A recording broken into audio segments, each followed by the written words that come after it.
Hi, welcome back to Burning River Bushcraft. Now in an earlier video I showed you the process of building the floating knife. So this was a stainless steel Mora blade with a balsa wood handle. Now I made 3 of these and gave them away as Christmas presents. The fourth one, I had a bad spot in the wood when I was making the handle, so I had to remake that for myself.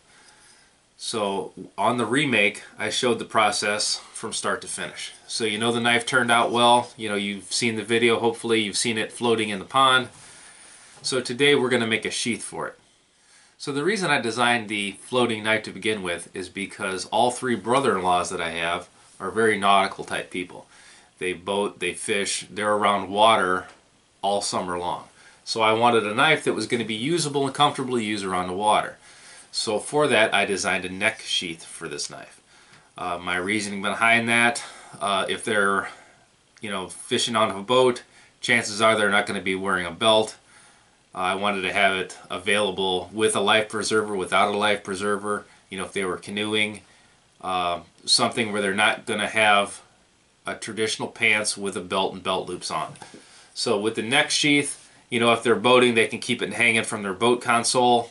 If they're wading, trout fishing, either they got their chest waders on, this is something that can be up and above their waders and out of harm's way. So I've got, this is like 6-ounce leather, and you see I've cut 3 identical sheaths out. Now, when I built mine, I pared the handle down a little bit because I saw the first 3 I built floated just fine. So I did not need as much handle as I originally thought I did.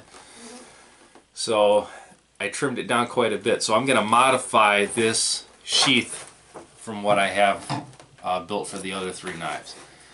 This will probably fit just fine. I'm going to make it sit just a little bit deeper and try to tweak the design a little bit. So I developed the sheath pattern with paper. I folded paper around it till I got the design I was happy with, cut it out with scissors, laid it on leather, did a demo sheath, tweaked it just a little bit, and then went into production with it. So I don't have that paper pattern anymore, so I'm going to cut the negative out. I'm going to cut a straight line here and then use this as the basis for the knife sheath for the one I just built.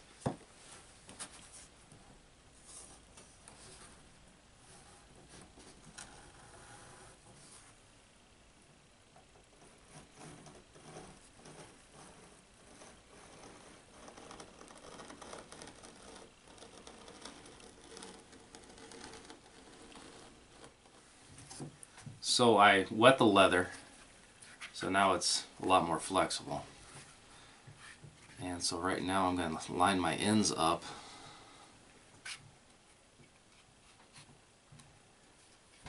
And now I can make that top the way I want it. And any little unevenness in the cut, I'm going to true that up with my knife.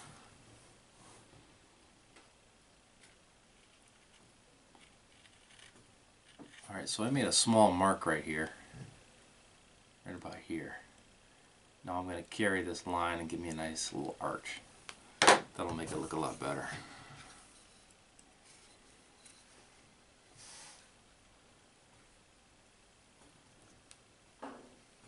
So this style sheath is going to be a side seam sheath. So there's no welt. You're not going to sew it like this and the knife goes in sideways. This is going to be the front. The seams are going to be along the back edge. But it's going to be sewn in the exact same manner as a side seam. So I'm going to get this wet, fold it in half, make my marks along the edge for my awl, and then awl each hole out individually. Now leather needles are blunt because they have to pass on a saddle stitch, so the needles are going to pass over the existing thread. If they were sharp, there's a chance it would cut the thread. So you have to be pretty generous when you're awling the holes out on this.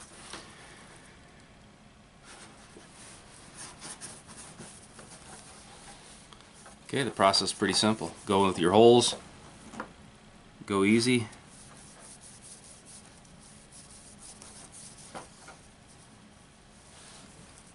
Don't go through your own fingers.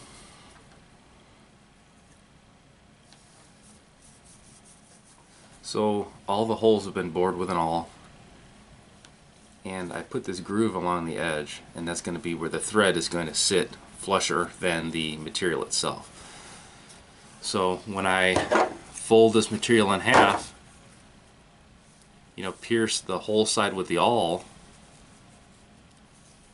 I want the next piercing in the other side to be in the groove as much as possible. Okay, so I have 2 needles here, 1 needle on each end of the string, and I pass through the first hole once. Now with the needle on the right, I'm going to go through the next hole.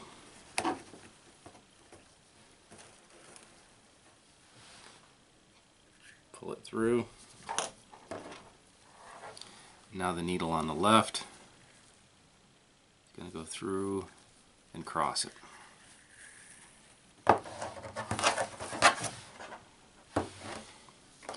So now the needle on the right's on the left needle's on the right, and I'm going to go down 1 hole and just continue this process.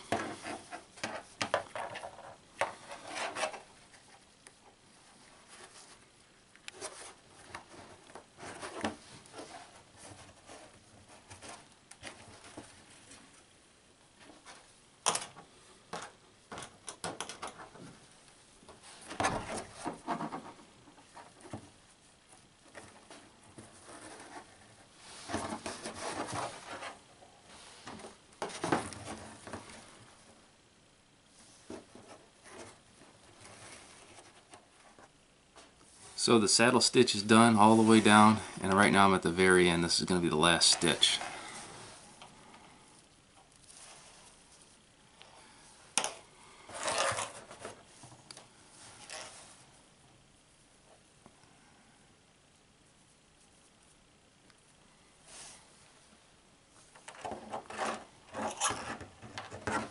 Okay.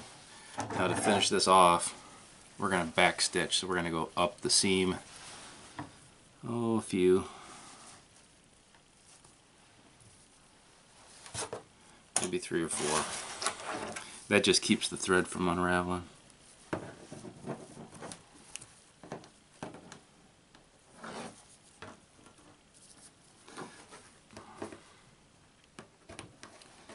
See, now we're going to have 4 passes of line through this hole. So this is why it helps to ream those holes out early. And this is all done with no thimble, no sailor's glove, no nothing. This is just pushed on the table if I get into a bad spot. But usually if it didn't go through, something's not right. So look at the leather, see if your angle's correct. Don't just force it. So the floating knife sheath is all sewed up. I re-wet it now because I'm going to form fit the knife into it. So again, if this is directional dependent, make sure it is how you want it. So it's going to be hanging this way. I want, edge facing to the right. And because the leather's so soft, make sure you insert it very carefully, because it's very easy to cut right through the side of your sheath. Okay.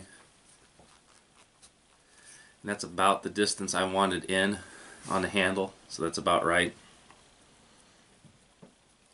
Now it's still malleable, so you want to make sure you've got the seam about center of the knife itself.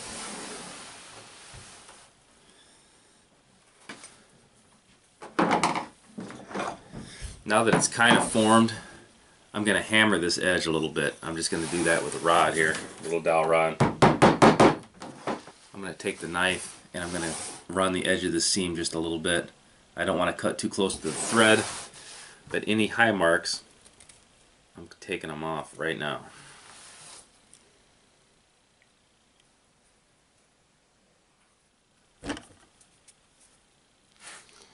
Okay, here's the center seam, hammered and trimmed, so it's pretty consistent.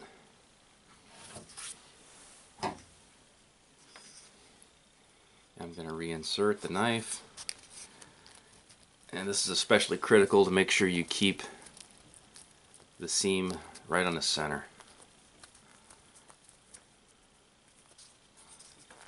There we go.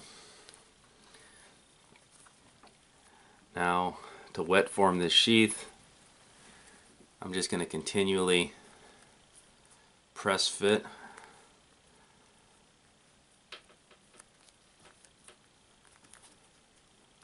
until it's dry.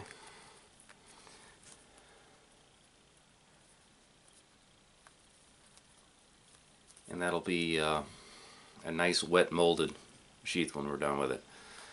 So I'm going to let this dry. I'm going to continue intermittently just flattening out the sheath. You know, I'm going to exercise the knife in and out a little bit, making sure it doesn't get overly tight. Okay, so now with the neck lanyard in place, you know, I've still got excellent retention. You know, keeping in mind this knife is likely to be used over water since it's a floating knife. You know, a slight twist of the leather, freeze it up.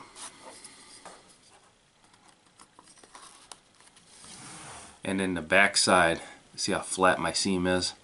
How I, you know, hammered it down and then shaved it.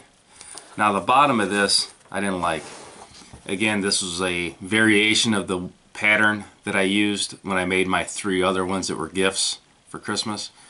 And this tip was just way too long. It didn't look right. So all I did was just trim it down with a knife and then restitch.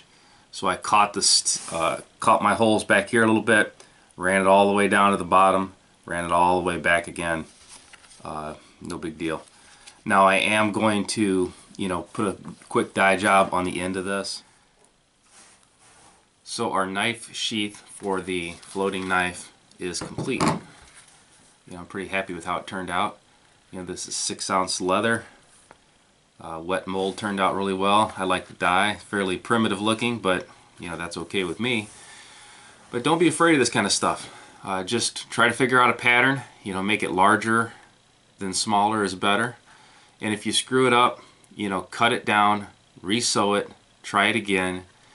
If you've completely scrapped it, try using that piece of leather for a smaller knife sheath.